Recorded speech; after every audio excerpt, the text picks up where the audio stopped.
Of a good steak, listen up. Meat eaters have a higher risk of death when compared to people who eat more plant protein. Our chief health editor, Dr. Parthenandy's here. You've been talking about plant-based diets for some time. Yeah, I've not been a favorite of the studio ever since they found out I was talking about this. So you're ready to take it easy with the burgers? You know, a new protein-focused paper confirms that eating red meat may be linked to a higher risk of death. However, replacing animal protein in your diet with plant protein was associated with decreased risk of death. And scientists have long connected processed red meat with a wide spectrum of chronic diseases such as cancer, diabetes, and heart disease. So, Joanne, Stephen, you got to maybe give up that burger once. Well, you're also saying processed, but also is it strictly the meat, or are there other factors involved? Yeah, so the researchers found associations between protein intake and risk of death were confined to people with at least one other unhealthy habit, like smoking, heavy drinking, obesity, and physical inactivity. What's great is that they found even a 3% increase in plant protein was associated with a 10% decrease in overall mortality and a 12% decrease in heart problems, so cardiovascular mortality. So we know that simply eating more plants can help you live a longer, healthier life. All right, so it's a pretty easy fix. Yeah,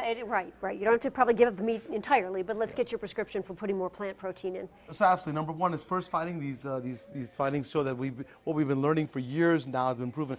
People who consume their dietary protein primarily from plant foods would be expected to better able to maintain a healthy weight and a lower risk of chronic disease such as heart disease, diabetes, and cancers. Also keep in mind, in the U.S., the government's dietary guidelines recommend a diet with limited saturated fat, less sodium, and more vegetables and whole grains. Make sure you increase your intake of foods that pack a punch of plant protein. The good food sources would be whole grains, cereals, nuts, legumes, and my favorite, quinoa. Now, also, rice with rice you can get foods like this anywhere, any supermarket. And finally, although they don't look at soy in our study because consumption is very low in the United States, there's evidence that's supporting that soy also may be a great source.